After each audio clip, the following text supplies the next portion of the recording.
Welcome back to From Corporate to Cashflow. We are Andrea Cannon and Liz Schwab, two pharmacists navigating the process of building time and financial freedom through real estate investing and lending while working our day jobs.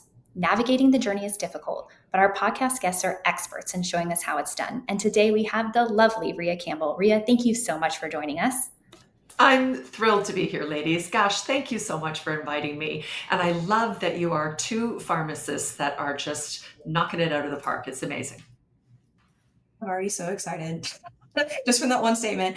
So Rhea, I am super excited to get to know you more during this podcast. And as we've talked about, you're involved in so many aspects of real estate, but I'd love for you to tell us, where you began and basically where you are and how you got there in your journey. Yeah. Well, I won't take you back as far as I can take you back because I am a little older, but I'll take you back to my beginning in commercial real estate. So I've been in commercial real estate for 22 years. I started my career with CB Richard Ellis. So it's the largest commercial real estate firm in the world. And I used to do what's called tenant representation. So I represented occupiers of office space in either the acquisition or disposition of that office space. And you can't see this, but I'm looking out at the city of Chicago right now. So I put occupiers of office space, right, companies in skyscrapers, essentially. So there are leasing agents and then there are tenant rep professionals. And so I represented the tenant in the acquisition or disposition. So I started my career in commercial real estate. Now I'd had two careers before coming into commercial real estate. So I used to work for Four Seasons Hotels and Resorts in both operations and in sales. And I finished my career after 12 years with Fairmont Hotels and Resorts as their national sales manager. And I was never designed to be an employee for anyone else. So I just want to say that I'm unemployable. I am one of those people who's unemployable.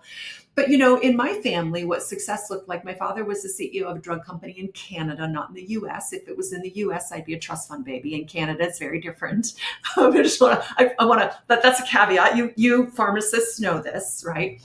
And so in my family, what success looked like was a corner office and a business suit. And so that's what I modeled myself after. There were no entrepreneurs, although if I think back, my mom died in 2023, but if I think back, my mom was an entrepreneurial badass. She sold Mary Kay. She was a real estate agent many, many, many, many years ago when I was a little girl. And she was very entrepreneurial. So I think that's probably where I got it from. But so I'd been in the hotel business for many years, but that's what I thought sort of success looked like. But it never really fit, right? Like it was like wearing like a suit that didn't fit. But nobody was sort of modeling or showing me the way to the entrepreneurial path back then. And so I just kept sort of thinking like, is this all there is to it? It didn't quite feel right. So I had a short stint trading futures on the floor of the Mercantile Exchange. Yes, I traded in the pit with an entire group of crazy men, right? And I traded my own account. So I put my money in a trading account. I wore the trading jacket and I was 9.5 bid, right? You see, it's called arbing. So I was, and I traded my own account. I wasn't a broker, right? So I traded my own account. And when Globex took over the majority of the trade and the writing was really on the wall, like this was not going to be, I could see that the computer was taking over the global markets. Fortunately for me, I had an education. I was able to transition into commercial real estate. But unfortunately, many of the men that were down there, the guys that were down there, mostly guys, they came out of high school and they went right to the trading pits and they made millions and millions and millions of dollars, but they didn't have an education to fall back on, which was a real, risk for them. So that's when I transitioned into commercial real estate. So I spent 22 years in commercial real estate. And somewhere in that journey, 5 years after I had been working for CBRE, I said, I want bigger splits because, I didn't like what they were giving me. And went in and advocated for myself multiple times. And of course, they didn't give them to me. My husband said, Rhea, like you're really meant to be on your own. Like you should build your own company. And I was like, what? I mean, it was the first time somebody had actually like said it to me, and maybe they'd said it to me and I didn't hear them, but I heard him this time. And I thought, yeah, I should do this on my own. So I left, started my own company called Bellaterra Partners back in 2008, right before the entire world fell apart. If you guys remember, this was August 1st of 2008. I was like, okay, getting ready to hire my staff and like sign my office lease and get everything going. And then like the Dow dropped 900 points. Lehman Brothers and Bear Stearns went BK, and I went, oh, this is horrible. Now, one of the clients that I worked with when I was at CBRE, they came with me. I wasn't allowed to solicit and I had a non-compete, but as long as I didn't bring them with me, they could come with me. And they did come with me. And at the time, that company was sitting on a mountain of money and they were waiting for the market to just fall apart. And for the next 5 years, they ran around the world buying companies. And so I was busy beyond busy. And I was in Hong Kong, New York, San Francisco, Berlin, Atlanta. I mean, it was just like unbelievable. Acquiring these offices, helping them do the due diligence around purchasing these companies. As it relates to the real estate, always leased real estate, right? So were there opportunities for us to create efficiencies in the office lease so that they could either pay more or pay less for the company? And so then once that due diligence was done, they would buy the company if the transaction went through. And then we would typically either roll them into the existing facility that we had in that location or maybe expand it. But more than likely, we were buying larger companies and we had to acquire brand new offices and do full build outs. So it was a pretty exciting time for me because those first 5 years of Bellaterra Partners were just incredible. And second to that made it really special was these people that I worked for and worked with were amazing human beings, super smart, I don't have an MBA, right? They were all MBAs from the best schools, and they taught me how to think. I taught them real estate. I taught them the scrappy part of sort of being on the sort of other side of the table, a brokerage table in New York, because the personalities of us brokers in the high stakes world of commercial real estate, we're a very unique group of people. We have certain personalities. And, they taught me and I taught them. And it was just an incredible symbiotic relationship that I had with them, with their leadership. So I feel very, very fortunate to have had the opportunity to do that. But then left. And so, running my own company, I had a small book of business. It was my own book of business that I had built up here. But the majority of the work that I did really for 17 years was all around the world for them. And so, I sort of grew up doing that. I mean, I was already grown up, but I just felt like that was the majority of my working life was doing that with them. Now, at the same time, my husband, who's a physician, he was at the University of Chicago. He's an academic. He ran the primary care group there, was assistant vice president of the Student and Health Services, so oversaw the Student and Health Services division. He said to me, I want to run my own company. And I was like, you do? And so he left and started his own company. This was many years after I had already been running my own company. So now we had two of us out of the W-2 world, which is, kind of terrifying. Because when I started, my husband was still a W-2. I'm a physician, makes a good salary. So not so scary, right, for me.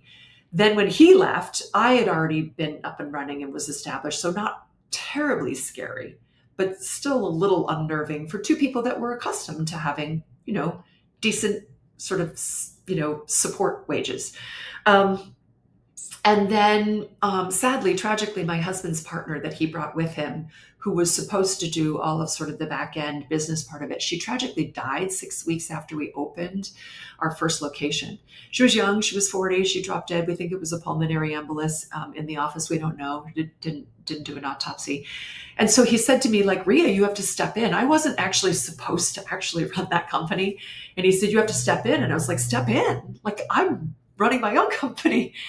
But, I have a lot of energy and I'm up for anything.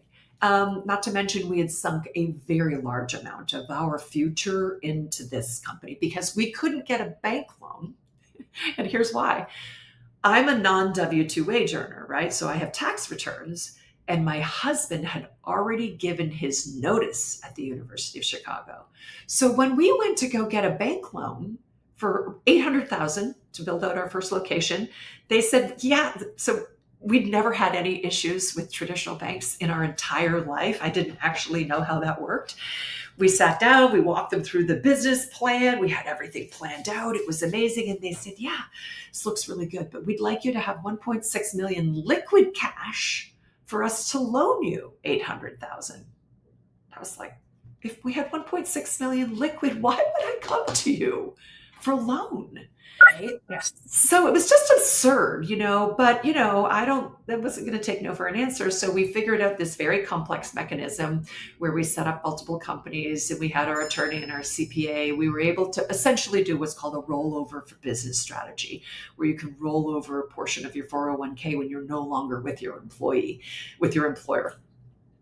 So we did this mechanism like a robes mechanism, but not through a robes company, through mechanisms that we created ourselves, and then funded the startup. So we had a huge amount of our personal money that was sunk into this business, and really like it had to work. Otherwise, our future was going to look very different than it looks now. And so for 9.5 years, I ran both businesses. But I want to tell you guys, this is really important. I'd had the privilege of working for that one client for many, many, many years. And they knew how I worked, and I knew how they worked. And so we were the type of people, you just get it done. It might mean that you're working on a Saturday. It might mean you have to get on a plane and go to Hong Kong tomorrow morning. You just do it. And so they were very, the woman that I worked hand in hand with, she knew that I was doing that as well. And as long as I was performing for them, right, it didn't really matter. So that's kind of how we got to where we were. And then I'll fast forward very quickly to bring you up to speed. And what happened was I woke up one day and I thought, I was still working for the previous company and in commercial real estate. And I thought, why don't I own these skyscrapers, these buildings? I know the guys that own these buildings, and they are no different than me. I actually worked with one of them at CB Richard Ellis. We sat in cubicles beside each other, and he now has a $1 billion portfolio. And I thought, he's younger than me. I don't think he's any smarter than me. He just had the guts to say, I'm not doing this anymore, and I'm going to go do that. And so I had this aha moment. My mom was also dying at the time. She hadn't passed away at the time, but I had this moment where I looked around and I thought, is this it? Is this all I'm going to do? You have these epiphanies, especially when you have this really emotional moment, as I was watching my mom decline. And I was thinking, if I don't get busy, creating the exact life, right, that I believe that I deserve, it's going to pass me by. And so I made some radical changes. I'd never been in a mastermind. I didn't even I'd heard the term mastermind and I was like, poo, what is that? You guys are professional ladies, you get it. You're like, what are these mastermind things that I keep hearing people talk about, without actually going to investigate what they were. I was just like, I don't know, a mastermind. And I found Pace Morby. I don't know how. I saw him on YouTube, I think. I'm the most unlikely person to see something on YouTube and go, yeah, that looks real. I was like, that looks really spammy. I don't know. But then I looked it up and I was like, well, sub 2 is a real thing. Subject 2. I knew about seller finance. There were a couple of other things that I looked up and I was like, well, no, it's all real. And so I don't know what struck me, but I did. I joined his mentorship and then I jumped in really with 2 feet. And I was like, okay, so I'm going to do everything that he says to do to buy assets with other people's money. And when it doesn't work, I'm going to prove him wrong. And then it worked. It worked once, then it worked again, then it worked again. Then I was like, well, this is a real thing. And then I was like, oh, maybe we could do this with larger assets. Then it worked again with a larger asset. And then I was like, oh, maybe I should lend money.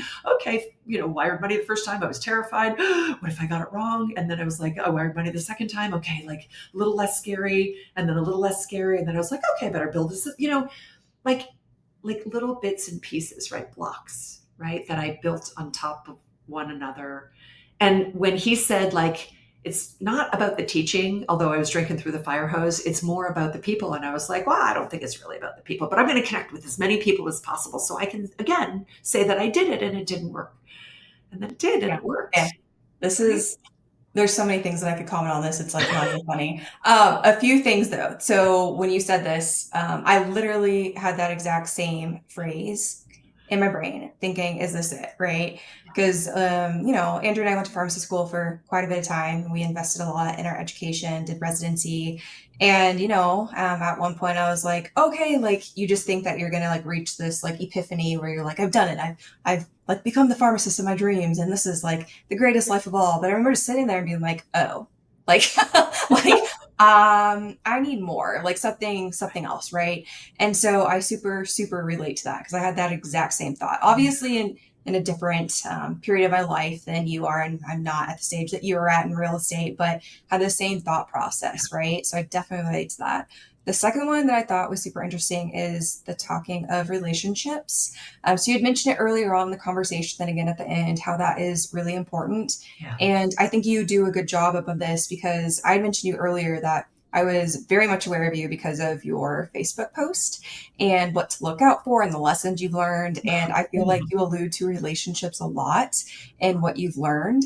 And I think that's just so important. And I'm glad that you spoke to that because I think a lot of times people just look maybe at the numbers or, like this is a great return or whatever it may be. But like, do you know that person, right? Like at the end of the day, are they going to make it right, regardless of what happens? And so I think that's like a really great point. Obviously, it's really helpful that Andrea is my best friend. I've known her for quite a long time now, and I have a great relationship with my partner. And so I can't imagine what it would look like outside of that. And so, and I guess in any of these answers going forward, if you have any additional like examples of like relationships or how they may have like burned you or not burned you, like ended up fantastic, like that would be great too. But this is so, so good to know.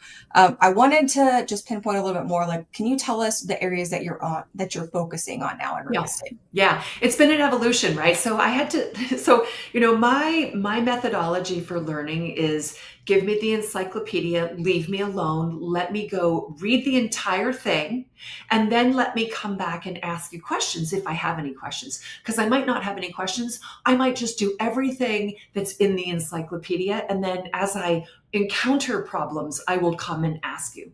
Right. So if I wanted to learn to be a pharmacist, I would say, oh, good heavens, I don't want to go to pharmacist school. I want you to give me all of your textbooks, all of your learning, and then let me go drink through the fire hose and then come back and ask you questions. Now, that might not be the way that you can actually learn this. I'm pretty sure there's more to it, but that is the way I learn, right? So that I'm very experiential. I'm also very comfortable, like eating dirt in front of people, right? I've eaten a lot of dirt. I've fallen down. I've scraped my face in front of tons of people. And like, I think the older we get and the more experiences we have where we're not so embarrassed to make mistakes in front of people, it strengthens that muscle, right? So that muscle is a little stronger for me. I mean, it still stings, right? It still stings, but I'm able to put my big girl pants on and say, yeah, don't do this. This didn't work out so well. Because I've had to practice it a lot. So here's what I'm focused on. So right now I'm focused on, and this has been an evolution. I started buying single family homes just to kind of test and measure, right? To move the levers. Okay, what do we do when we do this? And then we do this and we do this. But like cash flow, a $400 a month in cash flow, like that's maybe not as attractive. Like in my 20s, I would have been like, this is amazing. And then also it's been an evolution of like, what am I actually trying to build here? Like, what am I doing? At the same time, right, I had an exit of my company. So what I'm building and what I'm doing was a little bit different, right? Once I was able to exit my company, then it sort of shifted and changed for me. So what I'm focused on now is I really only want commercial assets, large commercial assets. So multifamily, mobile home parks. I actually don't want hotels. I have a hotel. And I don't want hotels because there's a very high operational lift.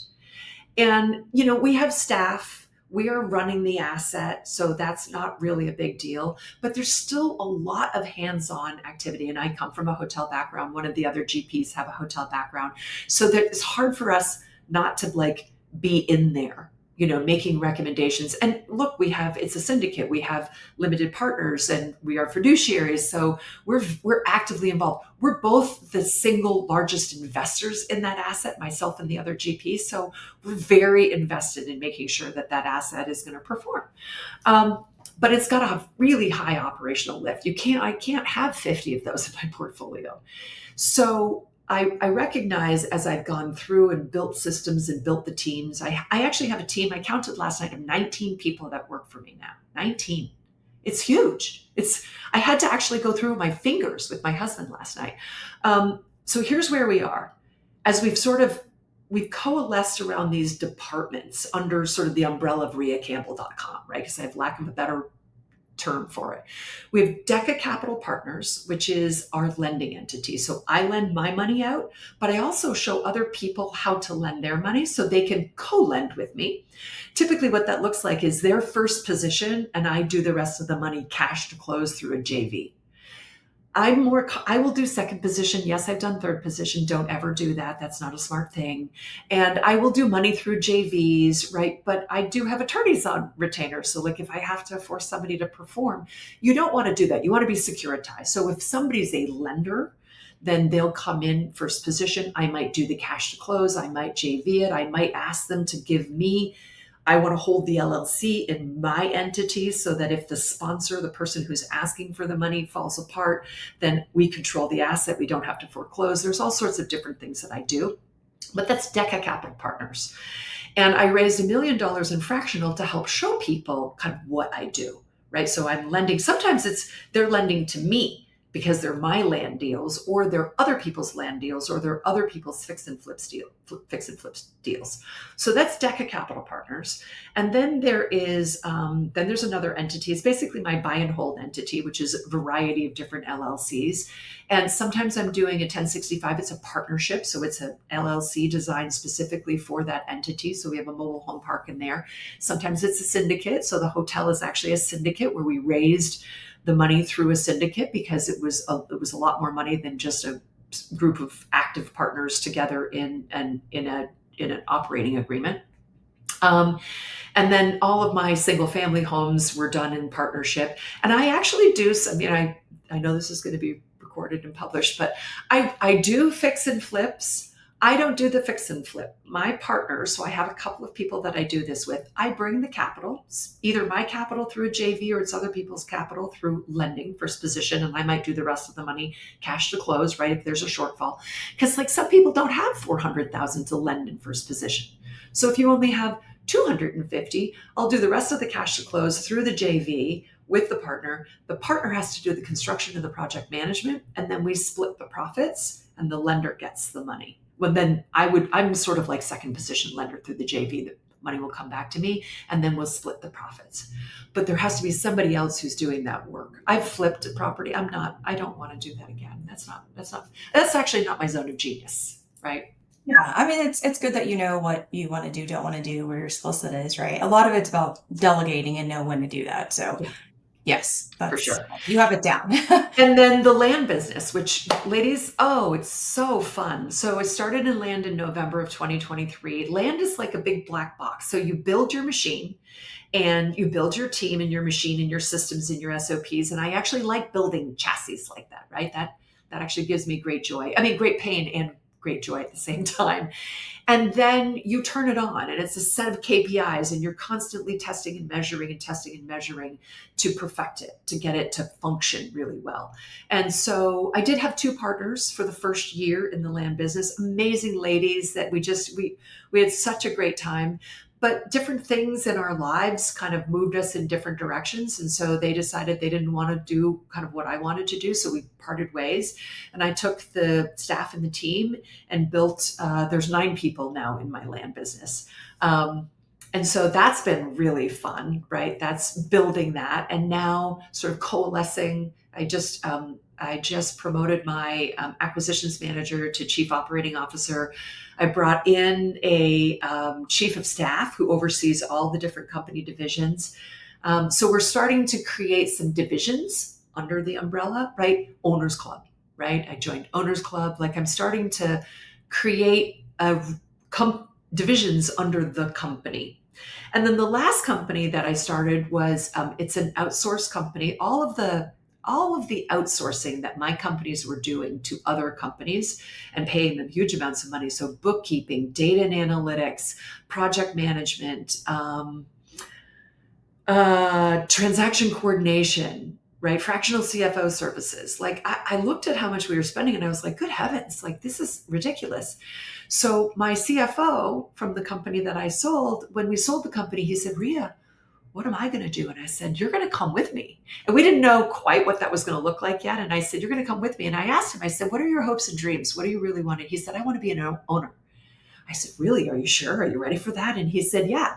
And I said, well, you've earned your right to sit at the table and we're going to make you an owner. So we started a company together.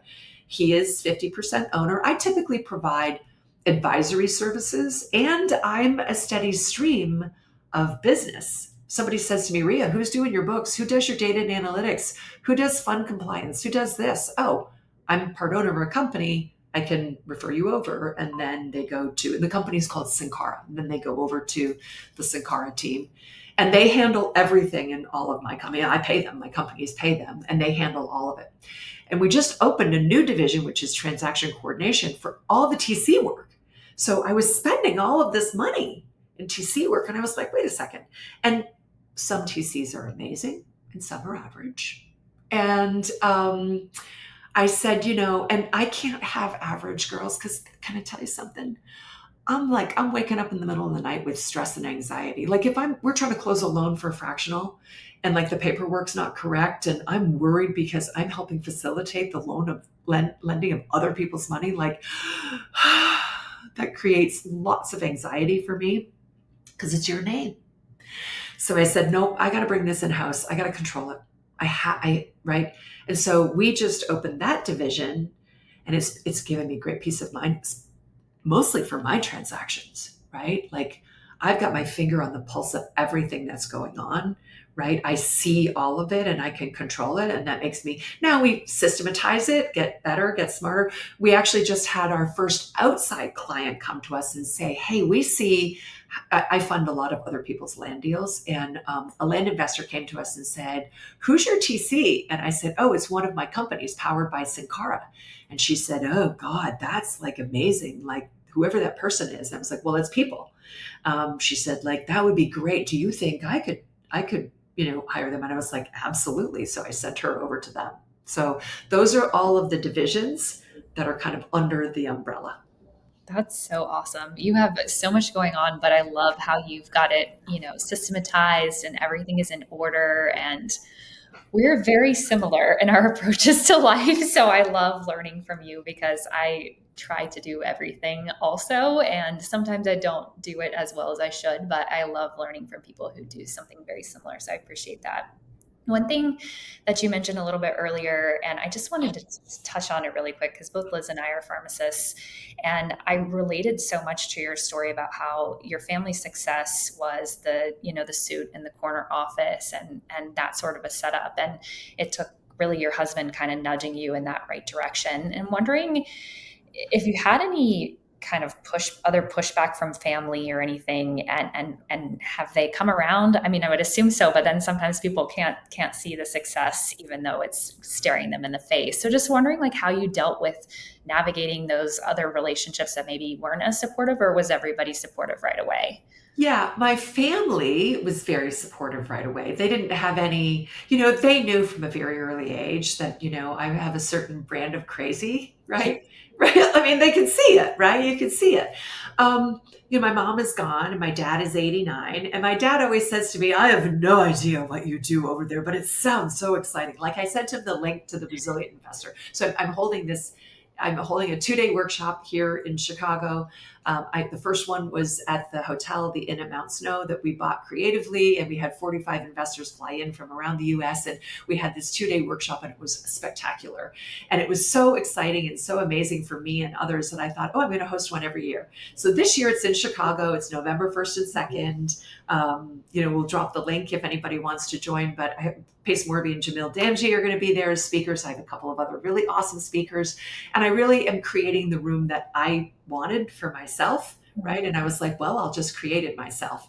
So going back to sort of my family, I was telling my dad about this, that this resilient investor event. And I showed him the pictures from the hotel, and he's like, you bought that hotel with none of your own money. And I said, well, I became one of the largest investors, but when we closed on it, no, it was none of my own money. I syndicated the capital. I know nothing about, but oh, honey, that sounds amazing.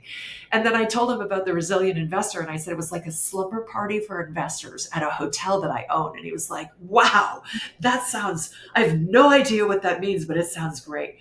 And then when I told him about Chicago and I said, we're going bigger, we're going bolder, we're going this, and he's like, I would expect nothing less from you. I said, Dad, would you like to come in? And he said, well, I would hate to be a distraction, but honey, I'd love to sit right there in the front seat and like watch you on stage. And I was like, oh, my dad, so he's 89. I'd have to send a private jet up to get him because just walking to get to the plane might be really difficult. But can I tell you right now, I'm actually considering it. Like, hiring a plane, flying, because it's just Toronto. I'm in Chicago, right? I mean, right? I'm considering. This is so cute. I'm dying. Right? And get my dad on that private flight, or I fly up with there, go get him and bring him here and sit him right in the front row. Yeah. But, he doesn't really understand. He's like, I have no idea.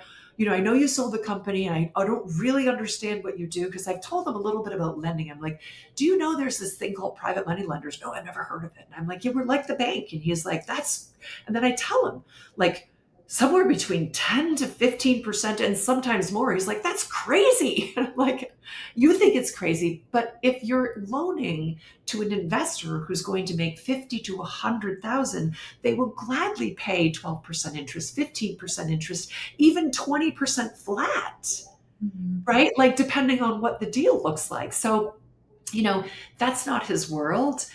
I have two brothers. They were also like, oh, I have no idea what you're doing, but sis, that sounds cool.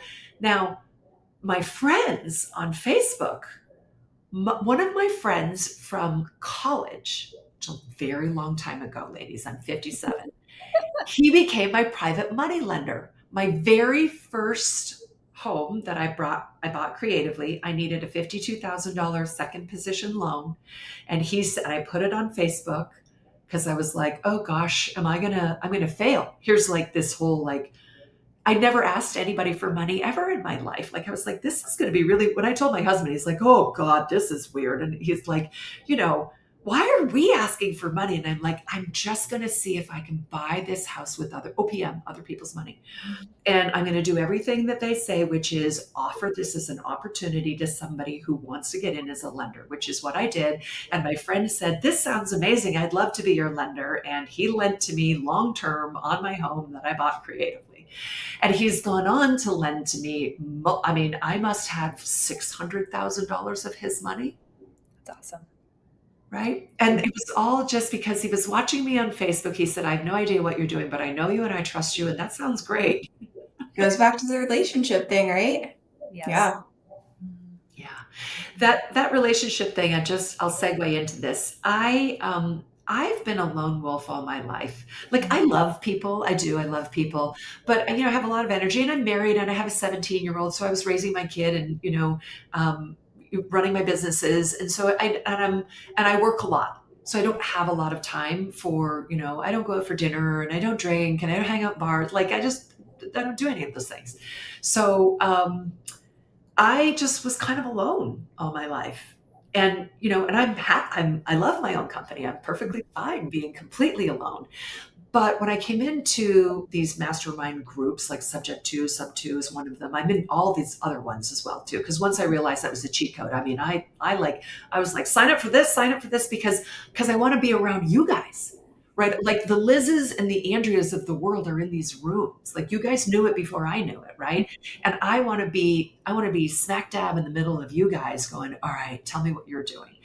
And so, like, that's been a cheat code for me, right? Being able to like be in close proximity to other people that are learning and growing and that are, creatively thinking about different ways of solving whatever the problem is, right? Like, it may not be a problem. It may just be, what it is that you want to do or how you want to learn or how you want to grow.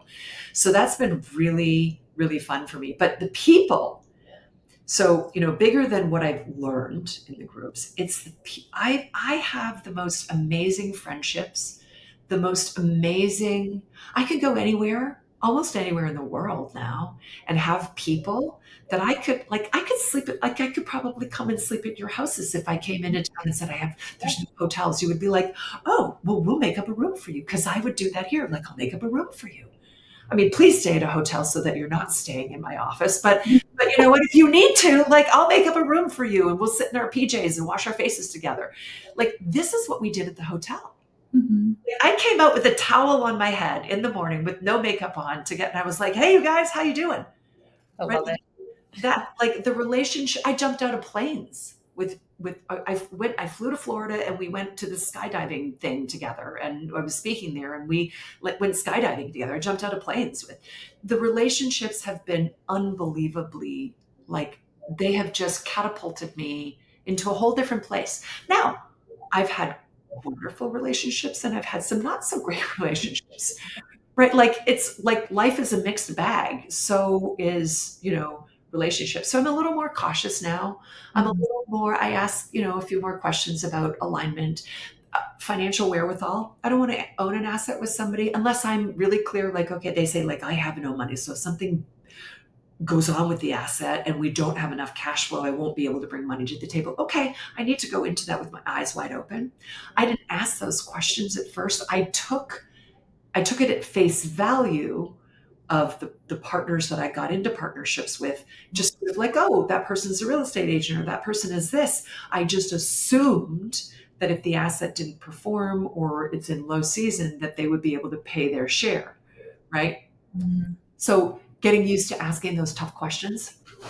And then the answer could be, no, I don't have. Okay, as long as I know that, right? And Right. I know that then that's cool. I can still make that decision.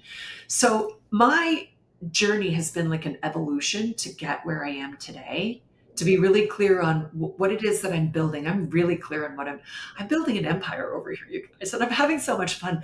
But more importantly, here's what I've learned. This is where I am present day. Mhm. I've learned about myself that I love bringing people with me. Like this lone wolf who said, like, I just want to go and hunt and kill and throw it back in the cave, like a totally alone. I actually like hunting in packs. Come with me. So I didn't know that. Now I need to be the alpha. I, That's fair. I need to be she's the head wolf, but she wants everybody else to come with her. Please come with me on the hunt. Please Mhm. come with me. I want to show people, especially people that don't have the confidence, or maybe like I'm older, right? Like I've done some things. So, and I've failed a lot. And so I'm more comfortable with that. I love dropping the ladder down and saying, grab a hold, come on aboard. That's so awesome. I mean, I think for me specifically, for anyone who doesn't know, my very first lending deal was actually with Rhea specifically on a land lending opportunity. So I had just rolled over my 401k from prior companies to self-directed. And then you posted opportunities and I had done some surveys from my audience on Instagram, and I had two different 401ks that I had rolled over, and one didn't have that much money in it. It was something like 25,000, and then the other one had more than six figures in it. So there was a lot of people that were interested in like lower lending dollar amount opportunities, because a lot of people think that, okay, I can come up with something around 25,000 from wherever, right? Whether it's their checking account, whether it's doing some sort of credit card stacking or an old 401k. But not very many people can automatically come up with $100,000, Right. right? And so I reached out to you about that. And that was my very first lending opportunity, because both Liz and I had decided we wanted to get more into lending. So I really appreciate you. And you're talking about bringing people along, and there's an example of it. Did you tell me that was your very first loan? I don't think so. Girl, Yeah. oh my God, that's so amazing. Oh my Yeah. God, it's gonna make me cry. Well, we were super excited because, I mean, both Liz and I have gone through a very similar evolution. We both thought, okay, we want to own more properties. We're going to be landlords. We're going to get private, passive income from this, like all of those things that you naturally think about when you do real estate. And even you talked about, with the single family homes. And we both thought that that was our path. And Liz learned very quickly that wasn't her path. And me, it took a little bit longer. And I'm still buying some single family homes, but I'm doing it in a different way now than I was before. Because before it was like anything and everything that potentially could fit a remote buy box of any sort, I'm interested. And now it's like, okay, I have co-living that I'm buying with partners that I am not managing or dealing with on a day-to-day basis in any capacity. And then places that I'm interested in utilizing for myself and my family personally that also can be rentals simultaneously. Those are really the things I'm looking for now. It's not Joe Schmo, like, long-term rental or something like that. So I love that evolution, but we decided, both of us, that, lending was a good fit for our lifestyle going forward. Just with the fact that we're both pharmacists, the fact that we love to travel and do activities. It's like, I was in Norway a week ago, right? And if I didn't have the opportunity to look at an email and somebody presented something for lending and I just didn't get to it, like it wouldn't be that big of a deal, right? But if like a tenant said, hey, like my air conditioning isn't working, I can't just be like, okay, yeah, I'll get to that in a couple weeks, like when I'm back. Like that's just not how that works. You kind of have to drop everything, right? And so it's definitely been an evolution for us as well. So I love hearing about yours. Well, and the lending piece, just to give you a little nugget, once you get it systematized, right, and you have that handoff, right, that piece by piece, there's a lot to it that people don't really take into consideration. But once you get that systematized and it can act like a conveyor belt, right? You can do a lot of loans. As long as you've got the systems, right? Because you've got to be double checking the underwriting. Even if somebody's coming to you with an opportunity and you're going to facilitate a loan of somebody else's money, right? You are ultimately responsible. Like my name, even, right? I'm responsible. And so that there's a weight to that.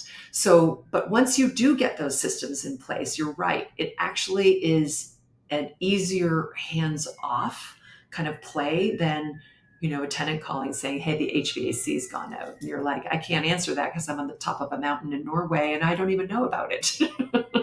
Right? Yeah, Andrea, tell us about your HVAC. But yeah, I know she's had some recent repairs, very timely for this conversation. But another thing I want to point out is how you said, like, your name is associated with that and like you would have anxiety. And not to say that I appreciate that you have anxiety, but it just shows that you Oh, like yeah. actually care, right? Because there's so many people that I feel like will insert themselves into a deal as a connector, or they're bringing deals to other individuals. But, once it's passed off, or, once they get the money, then they're like, whatever, and that's just not how it works. And so, No. I very much so appreciate you saying that. I mean, it's obviously already apparent before you having verbalized that, but, we very much so appreciate people like you. So thank you very much. Well, and I want to tell you, the anxiety doesn't go away. So it doesn't, even when it's systematized and even though we have checks and balances, it actually doesn't go away. And Jerry Norton said this at the first year of community camp. He said, if you don't feel a little nervous, you're not growing. Mm. And so like, if I actually, like, I just don't. So what I used to do, I'm going to tell you guys a little trick. What I used to do is I used to stay liquid with my own cash. I would help to like lend, or co-lend, right? Somebody would be in first position and then I would put the rest of the money, but I would stay liquid. So like, just in case something didn't go so well, then I could cash them out. And then I realized like I'm missing out on a bunch of opportunities because I'm having to keep because I was scared. I was like, what if something falls apart? Well, what if it goes great, Rhea? Instead of like, what if it falls apart and then your name is mud? And I was like, oh, good heavens. And so over time, I've gotten more and more and more comfortable, right? And I've mostly I put all of my money out. All of my money is out as well. And there's an ebb and flow, right? Some of my money's coming back, some of it's late, some of it's not going so well, right? And I now know out of a basket of loans, what's going to be late. There's just a certain default rate, like over an entire basket of loans. And what do you do? What's the process, right? I'm in a lawsuit right now, right, where I'm having to go after the asset. Like I don't. It doesn't keep me up at night anymore, right? It still makes me a little bit nervous, but when I'm actually like, for example, in the fractional group, I actually talk to them. all right, I want you guys to know what we'll do if this doesn't go well, right? Calling the boogeyman out of the closet, right? And talking about this is what we do first, this is what we do second. And here's the likelihood or unlikelihood, right? We got a basket of loans. Here's what it looks like. But I want people to know, like, this is not a straight line, right? It's not a straight line. And so I always talk about also being like, as a lender, I try to be really flexible, like people who are borrowing from me, because I know what it's like to be a borrower and to my project's not moving at the speed that it needs to in order to, pay them off. And then like, okay, never mind, I'm just going to pay out of my own with my own cash because I don't want to be late. Now I could have been late, right? Or I could have whatever was going to happen, right? To like, extend at a higher interest rate. But I opted not to do that because I was like, no, don't want to do that. So like just knowing like that fluidity. And now I talk about that up front. Here's how we're going to draft this, and here's what's going to happen. We think it's going to be 3 months. I'm going to write the note for a full 5 months, and then we contemplate an additional 30 days. And then we got lots of wiggle room, right? Lots of wiggle room. Yeah, you're definitely experienced enough to like have learned these lessons, and you've already shared so many things that you've already learned. Like clearly, like we could have a whole podcast on just like your advice. We could have a whole podcast on what you're doing right now too. We could do like 10 segments. But if you had to summarize, I guess maybe let's focus on borrowers and lenders specifically. What is like something that you've learned through your whole entire experience that you wish you knew earlier on? If you had just pick like the top thing for borrowers or lenders. Yeah, there are some people who should not be lenders, and there are some people who should not be borrowers. And so the temperament of each one of those people really matters. And I check the temperament of those people now. And so, especially like, so Andrea, you were like cool as a cucumber. You were like, yeah, no, it's all good and great, right? And I was also cool as a cucumber because I'm like, okay, it's a small amount of money. If something does go wrong, like we'll just cash her out. But I have loans. I have borrowed amounts of money where if something goes wrong, I may not be liquid enough to get out of that. That does keep me up at night, but it's mostly not going to go wrong. But I have not borrowed money from people who are going to freak out if I come to them and say, yeah, we're 2 months before the loan. Let me give you an update on where we are. It doesn't look like we're probably going to hit maturity date. So let's talk about that now, right? So I've learned I do not want to borrow money from people who are really nervous, right? Because it's going to make me really nervous. And then I also, I don't lend money to people that, right? Like I tell them what my temperament is, and we have an upfront agreement. I let them know, oh, my doggies come to visit. I let them know, like, here's the expectation that I have of you as the borrower. And right, we need monthly updates. Here's the cadence, here's the structure. Now, I'm also pretty forgiving because I know they're running their project. And so I don't want to add to their stress, but a simple, hey, I can't get back to you. Things, the wheels are falling off the wagon.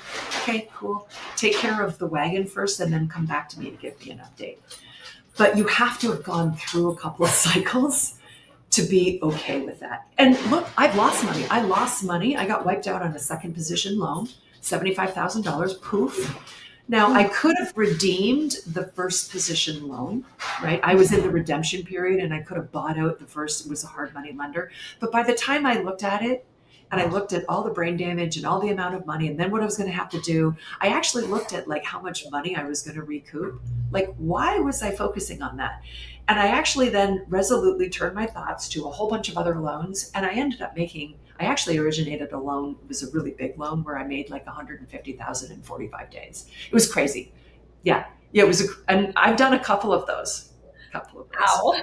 But you have to be really fast to jump on those, and you have to know the paperwork, right? Like I'm not lending $500,000 unless it's never leaving escrow. Like there's certain, paperwork. But those, like, the more you do, the less nervous you are, right? Knowing, right? But also know, like, things are going to, like, if you do enough of this, it's not going to be a straight line. Right. So the temperament of the borrower, to answer your question specifically, like the temperament of the borrower, right? The temperament of the lender, depending on what side you're on, and Mhm. understanding like this is who I'm doing business with.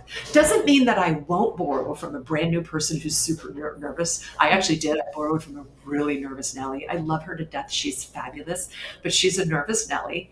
And I said to her, I'm going to hold your hand. I'm going to help you wire the money. We're going to go over the promissory note again and again and again and again. And then you're going to push the button and wire.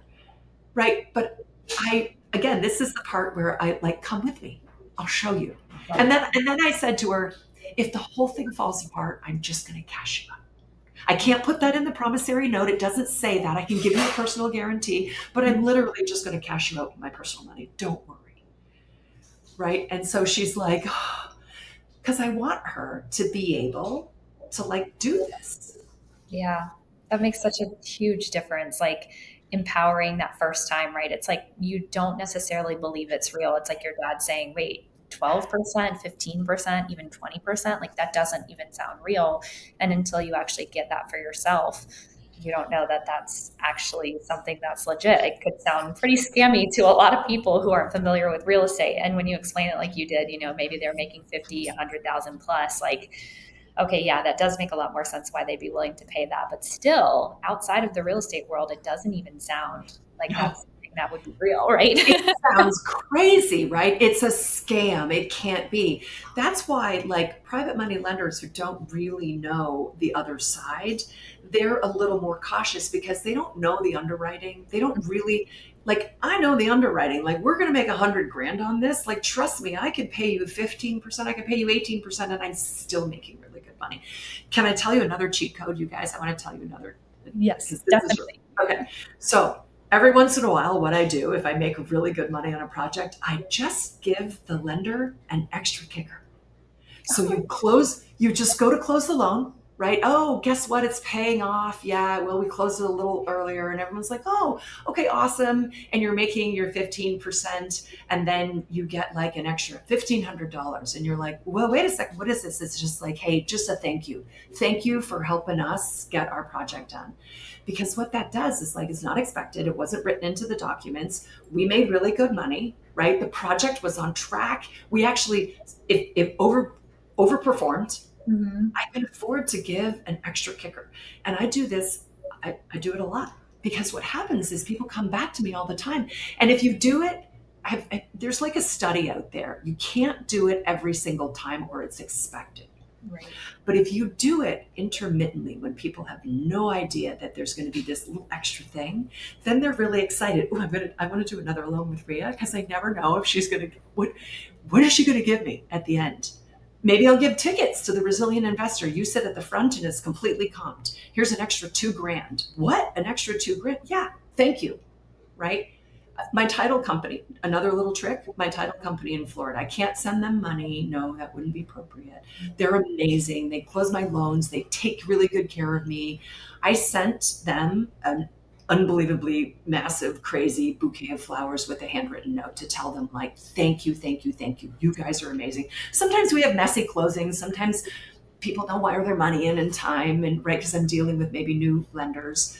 But like little things like that, people remember. So then if something just doesn't go well, and Andrea says to me like, oh, the loan's going to be late, but we've done a couple of loans together and she's gotten these extra kickers, she's not going to freak out. She's going to go, yeah, okay, so my extra interest rate kicks in, Rhea. Yeah, no problem, happy to pay it. And then at the end of that, I give her an extra kicker. She's not going to be like, she's a schmuck, right? She's going to be like, awesome. You told me this might happen. You kept me in the loop. We contemplated in the paperwork. You gave me a little extra and you said, thank you for your patience. Like, right?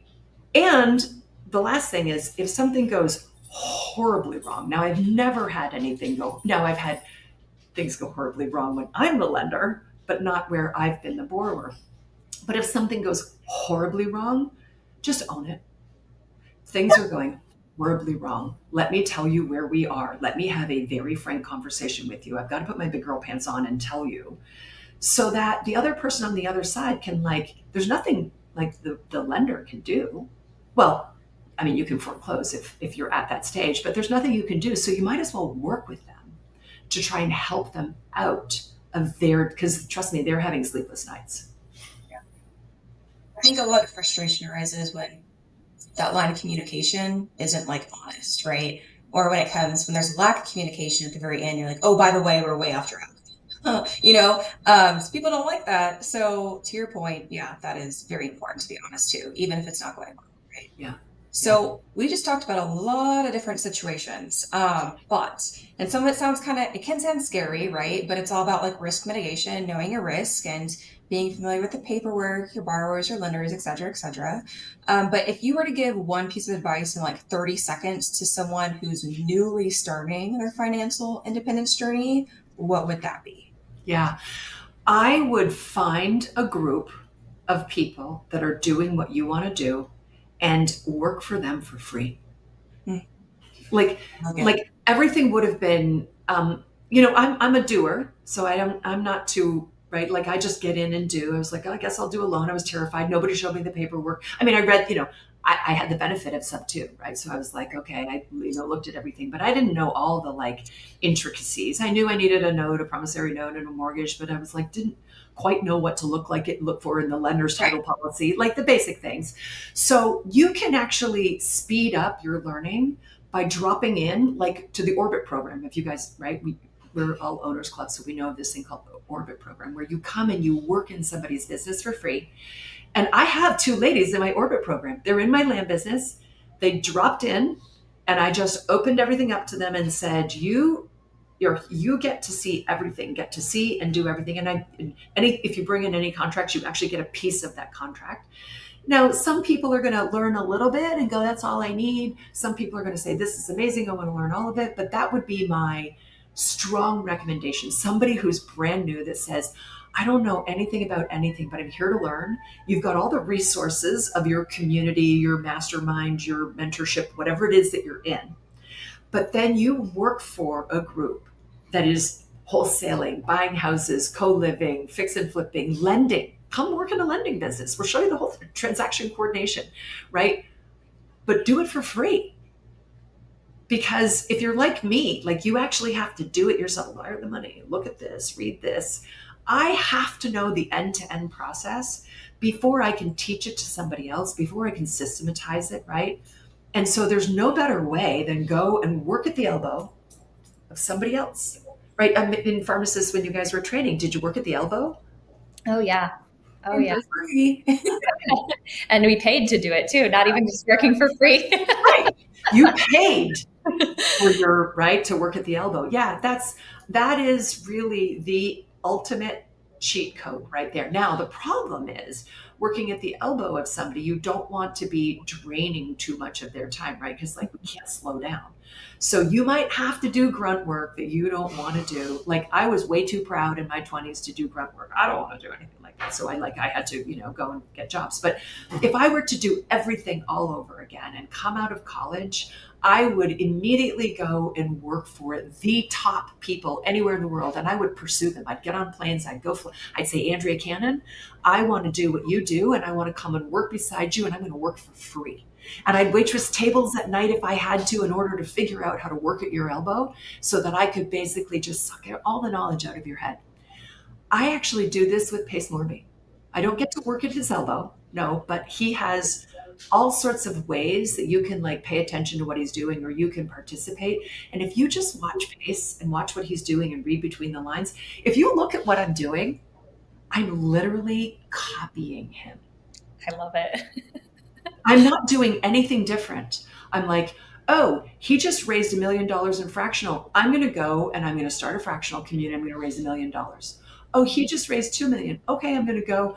Pace holds these events. Okay, wait, I got to go hold an event. It's much smaller because people don't know me, right? And I haven't done what he's done, but I'm just doing the exact thing that he does. When he says, this is what I do, I go, oh, I'm going to go and do that.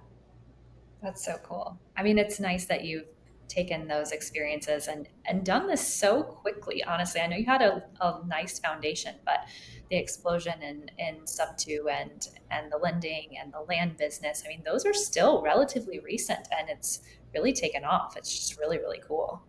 Well, it looks like it's an explosion, but it's because I share so much. Mhm. So I feel a great responsibility to bare my soul, right? To show people this is the come with me. We're going hunting.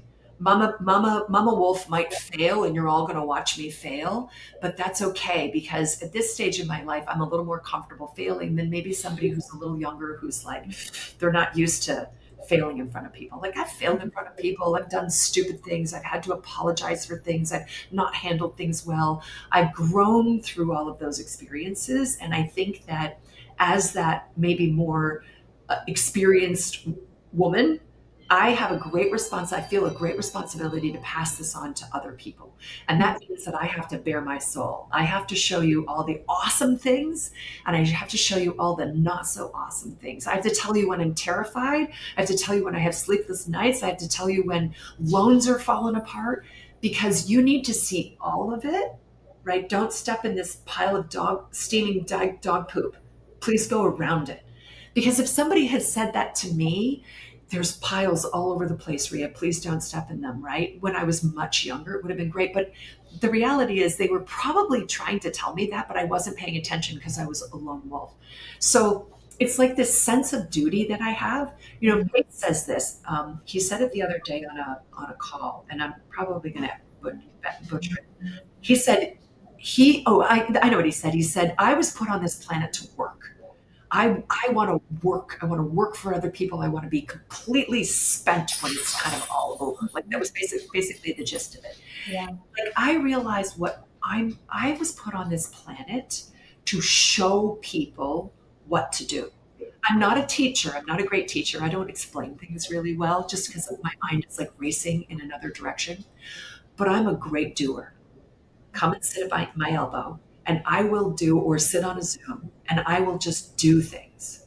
And you can sit and watch. You can watch me make mistakes. You can watch me not handle things well. You can watch me apologize to people for being a schmuck, right? Like I want to show people what to do and show them also like it's not so scary to make a mistake and then to say, "Ooh, I made a mistake. Here we're going to unravel this." Like I'll tell you guys one thing. So Owners Club. I didn't join Owners Club in the first year. So Yeah. why did I join Owners Club? Well, I made a mistake. I was actually too cheap in my head. I was like, well, why would I join? And I was too selfish. Why would I join Owners Club? I don't need to be an Owners Club. I just built the company that I sold. That's not for me. Okay, well, Rhea, you missed the assignment, as Pace would say. Like you missed the assignment. The assignment is come and be part of this group, right? That's building and growing. You're building and growing. You can contribute and then you can build these amazing relationships. I actually apologized to Pace on text. I sent him a text message and I said, I feel like such a fool. I don't know what to say except that I'm sorry. I've made a mistake. I didn't join Owners Club because I'm small minded and cheap. And all I could do was say, this is, and I'm very cheap. I don't like to spend money that I don't think like is of value, but I missed the assignment. And I sent him the message and I said, I'm so sorry. And I'm going to fix it this year. And he sent me a message back and he said, that's okay. We've all made mistakes. I've been there too. All good. But he didn't say to me, you can join this year or you can't join. And I was like, I need to make sure that I go right to the back of the room at Schwab Up and get myself on the list. And I'm right. And I'm so grateful. Like I'm here because now I get to interact with you guys. I get to like build and grow with you guys. Right. Like the relationships that I have, like I'm not bringing I'm getting so much more back than I could ever give, right? And now I understand the assignment, right? As Pace says, do you understand the assignment? Yes, I understand the assignment. I love that. I love it. I love it so much. Well, we've talked so much about your investing business and your everything that you've done in your journey. But I want to hear a little bit about the rest of it. So we have a goal ourselves of traveling, exploring the outdoors, and having fun while we're building wealth at the same time. So I'd love to end the podcast with a little bit more about your ultimate bucket list adventure or something you're hoping to accomplish this year. Yeah. Well, I am going to an event. So every year I like to do one sort of BHAG, big, hairy, audacious goal. And it has nothing to do with business, right? It's not, it's usually some sort of physical thing. So I've climbed Mount Rainier, I've run marathons, I've done through hikes, solo through hikes where I've been backcountry for 5 days. And so I don't think I have another Mount Rainier in me. I know I don't. That was hardcore. I don't know if I have another full marathon in me. I've done many of those. But this year, I said yes to Running Man. So Running Man is Jesse Itzler's 3-day event in, I think it's Rome, Georgia. We're intense. Myself and another girl. She's a fund manager. She's amazing. And there's like all these entrepreneurial speakers, but then you run, and you can run a half marathon, a full marathon, an ultra. There's like saunas and cold plunges. And then every night, and there are these weird domes that everybody sleeps in. And it's all like entrepreneurial, physical people that are challenging themselves physically and entrepreneurially. And so I'm really funny. Like, it's not, I love camping. I'll go backcountry, right? Like me, you, Andrea, Liz, we can go backcountry. It's all good. But like with a whole bunch of other people, I'm like, oh, no heavens. Like, I want to have a shower and whatever else. So I'm going to be sleeping in this dome with my girl, Erin, which is going to be amazing. And I'm just going to embrace, right, the environment. So that's my kind of getting out of my comfort zone this year. But I do have some other like really big kind of trips. So my husband and I I have location freedom now, right? Because I'm not technically tied anywhere, but my husband doesn't. He's on earnout. He's still has to, see a panel of patients for the company that bought us. But as of 12/31/2026, he will have location freedom. If he chooses to retire at that time, which I'm pretty sure he will. And once he has location freedom, then I just want to be a nomad. I want to go to Norway, and I want to hike, at night. Then I want to come back, and I want to work in the morning. And then I want to go do, different jet off here, jet off there. I mean, I'm an adventurer. I love to adventure, different places in the world. My husband, not so much. So those are some of the things that are kind of coming up for us. I love that. We have to plan something together because we are the exact same in that. And my husband is an adventurer, but not as much as me. And we were talking before this started. I'm a little bit of a psycho, so I like that approach. We got to plan something. You are a psycho. Yeah, I like that about you. Much a psycho, yes. Yeah. So you'll be doing lots of cold plunges and then walking like on fire and stuff like that, right? Exactly. Yeah, exactly. I love it. I love it. Okay, so obviously we've covered a lot today. And we talked about your resilient investor, right? November 1st through 3rd. First and second. Fly in on the 31st. First and second are the full 2 days, and it's here in Chicago. Okay, So perfect. go to rheacampbell.com, and then you'll see on down at the bottom of the page there. I think you'll see a link to the resilient investor. Okay, awesome. I'm definitely gonna go look at the website right after we finish. And then lastly here, I know you have different modes of communication, but for anyone listening or watching, what is the best way for them to get in touch with you? Yeah, probably Instagram. That's that's the preferred method. So Rhea Campbell, spelled like that, Rhea Campbell _ORD, call sign for O'Hare. Andrea, I figured you'd love that, right? Like you can tell I love to travel because I live in a city that's a major hub. By the way, I love the fact that we can just jump on a plane and I can go to, I can be in Hong Kong or I can be in Beijing, right? And I can like get there direct. It's amazing. That's awesome. That's awesome. Well, thank you so much, Rhea, for joining us today. We really appreciate having you on. It has been so lovely to learn from you, to grow with you, to have you take us along with you as well. And I'm looking forward to doing so many more deals together. So thanks everyone for listening to this week's episode of From Corporate to Cashflow. We will see you next week.